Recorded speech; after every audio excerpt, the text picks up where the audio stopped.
It's finally happened.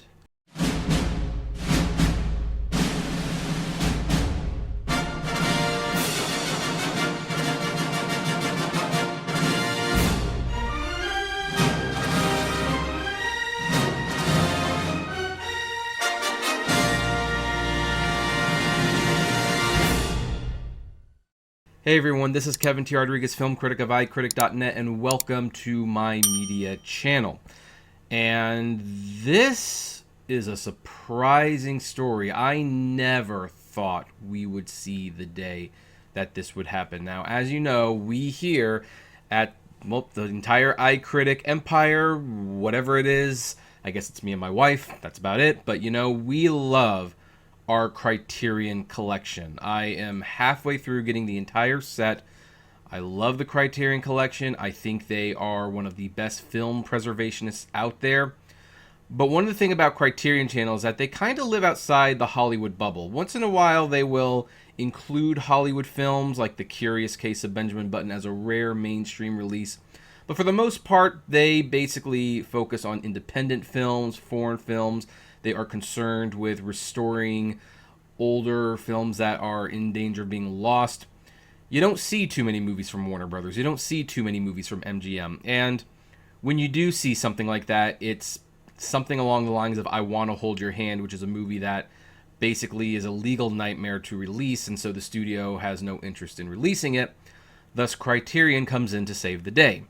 Now, one company that they have never worked with before is Disney. Now, they did release some Miramax properties, particularly Kevin Smith films, but they've never actually done anything with Disney. They've never done anything with Pixar. I guess I've never done anything with Blue Sky, although Disney's shutting down Blue Sky. So, and this is kind of interesting because Disney has at least one film that would be obvious candidate for the Criterion collection. We'll talk about what that is later. You probably know what it is I'm talking about, but the bottom line is they've never done it. They've just never done anything. Well, there is an announcement that Criterion will be releasing their first Disney and Pixar film. And the announcement is that that movie is the Academy Award-winning WALL-E. WALL-E, this November, will officially be coming to the Criterion collection in both a Blu-ray and 4K format. And this comes to us from Cartoon Brew. November 22nd is when it will come out.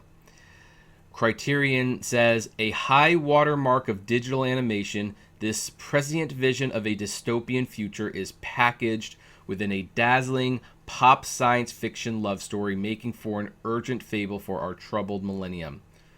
And here's what's going to be included in the disc.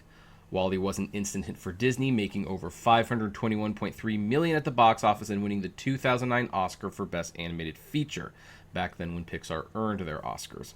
Features included with the 4K Ultra HD and Blu-ray Special Edition include 4K Digital Master, approved by director Andrew Stanton, with Dolby Atmos soundtrack. If I recall correctly, WALL-E has been released on 4K, but it was, by many accounts, an unsatisfying transfer, and the audio didn't get much of an upgrade, so it seems like Criterion is stepping in, and at the very least, upgrading the audio, and the transfer will be approved by director Andrew Stanton. One 4K Ultra HD disc from the film, presented with both Dolby Vision HDR and HDR10+, and two Blu-rays with the film and special features. So I guess this is just going to be one set. It's like not going to be like you can either get like Ultra HD or Blu-ray. It's just going to be one set.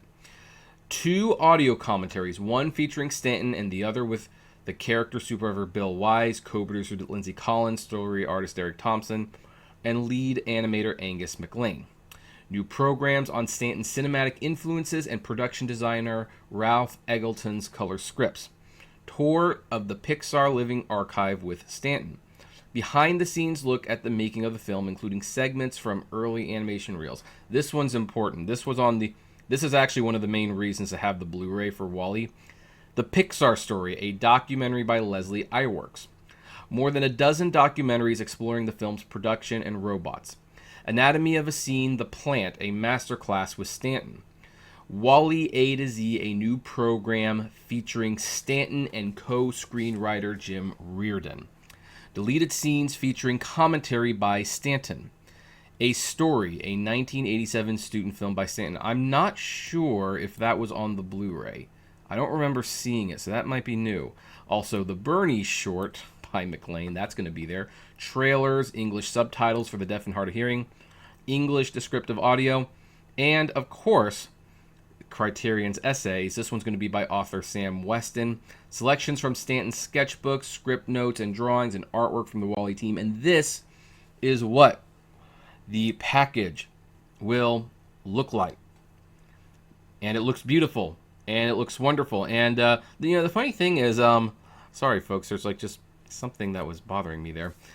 Criterion Collection artwork, as much as I love it, sometimes it does look a little too kid-friendly. And if they weren't so expensive and if they weren't so specialized, you could easily see a parent being fooled into thinking they're getting a kid's property.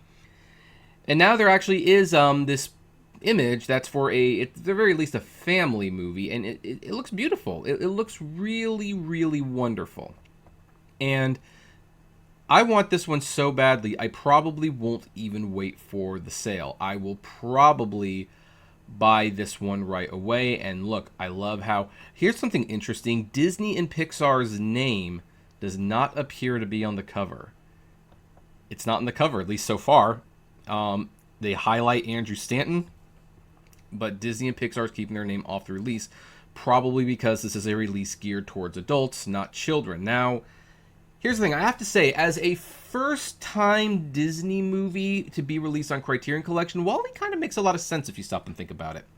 Wall-E is a movie about the planet, the damage it has done. It is a very artful film, and while kids certainly enjoy it, this is one of those movies that adults, I think, enjoy more. You might also recall that Wall-E, along with The Dark Knight, was one of two movies that were famously snubbed by the Academy for Best Picture in 2008, and as a result, the Academy expanded the Best Picture lineup to 10 movies, and Wall-E was one of those reasons. So, in some ways, it makes a lot of sense to do this. It's a movie that is critically acclaimed. Adults love it. There are great special features that they can port over. In fact, looking at that list, there really didn't seem to be too many special features that were new. It looks like it's mostly going to be everything from the Disney Blu-rays is going to be carried over to the Criterion. The biggest thing that Criterion seems to be doing is a proper 4K transfer, not that cut and paste job that Disney did with the original Wall-E Blue 4K that they released. And it's also, so I think it's kind of interesting that they're doing it this way. And now, why is Disney doing this? Well, it's interesting because the one thing that Disney is not known for doing, they are not known for delegating their work of their own films to other companies. But we all know that Disney is starting to get out of the physical media game. They're not considering as much. So maybe Disney is actually thinking of getting more into a licensing program with some of their discs, some of their titles, like say, hey, we're going to outsource these titles to another company, and they will pay us the fee, they will sell the movies, and basically we take a hands-off approach. Now, I do think that'd be a little bit of a shame. As much as we harp on Disney for not supporting physical media, the reality is they do a good job with their physical media. They have the best transfers. The cleanup jobs they do for their animated films are second to none. There's a reason Disney Blu-rays and previously DVDs were premium price, because they are high-quality products. But it seems like Disney's starting to waver on that, and they might start licensing out their titles. And it's interesting that Criterion is the first one that we're really seeing them do that with, avoiding some other companies in the past, of course, for Touchstone titles and things like that. But it's like Wall-E makes perfect sense for Criterion, and I know that there's another title that people probably want a little bit more for Criterion to release. And it's pretty obvious, Song of the South. And I agree, Song of the South would have made a lot of sense. It would have made maybe too much perfect sense. But I think Disney's doing this to kind of test the waters with a non-controversial release. They're going to let Criterion have it. They're going to let them do what they do with it. And if it sells well, they might let Criterion do more. There's also, I want to highlight once more, notice how Disney and Pixar's name is not on the cover. I think that's by design. I think Disney's testing the waters to see if they get anyone contacting them about this. Now, if WALL-E succeeds, does this mean that the next title is going to be Song of the South? Probably not. In fact, if they do this again, I would prefer they do Soul or Luca and throw in the Blu-ray 3D while they're at it. But I think that if this sells well, they might start experimenting with other Disney movies that maybe Disney does not want to release. Movies that would be worthy of the Criterion Collection.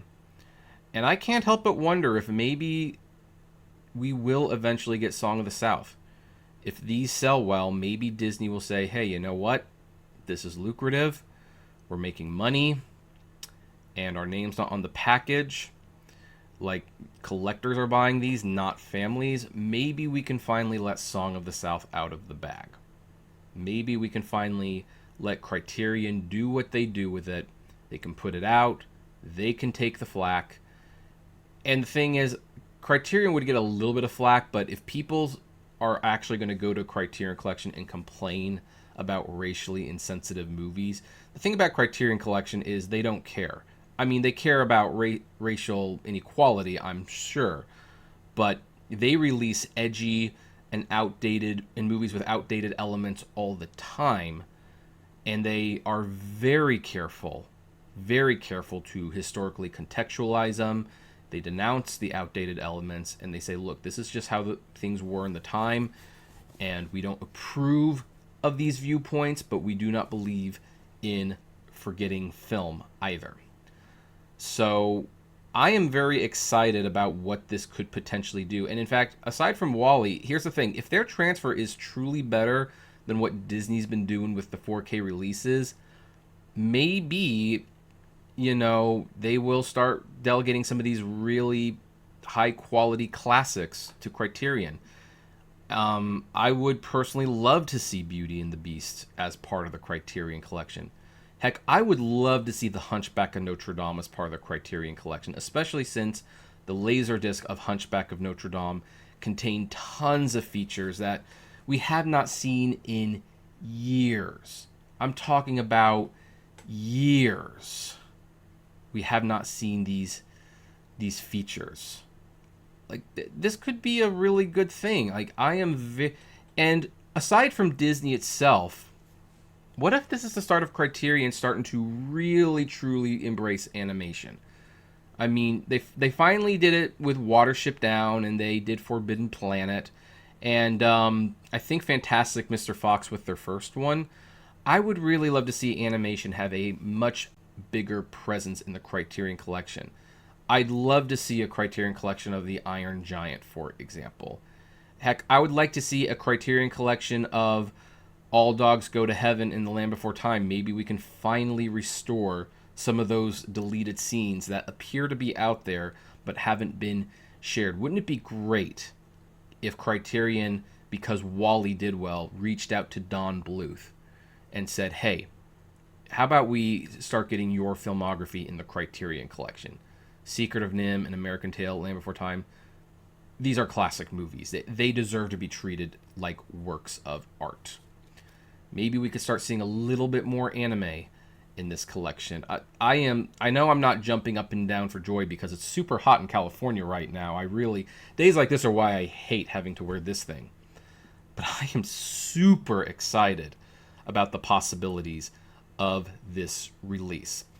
So here's the thing. I know it's not Song of the South. Heck, it might not even be your favorite Disney Pixar film. Maybe you think there would have been a better Disney or Pixar film to release as the first Criterion Collection. I would love to know which you think that is, so comment below and let me know. But this is nothing if not a great step in the right direction for Disney, for animation, and for the Criterion Collection itself. And now I do have to ask you, are you going to buy it? Which titles would you like to see them release in the future? And why do you think they picked WALL-E? And do you think Disney and Pixar are leaving their name off the release? Because keep in mind, Wall-E is a G-rated film with virtually no controversy. Do you think that's Disney preparing a relationship with Criterion where maybe some of their more controversial films that they don't like to talk about very much, and we're not talking about Bruno, but maybe some of their other movies that they don't want to associate their name with as much, maybe Criterion will get them and they can release them. I don't know, but it's a very, very interesting development. So comment below, like, favorite, share, subscribe, and as always, flame responsibly. Have a good one.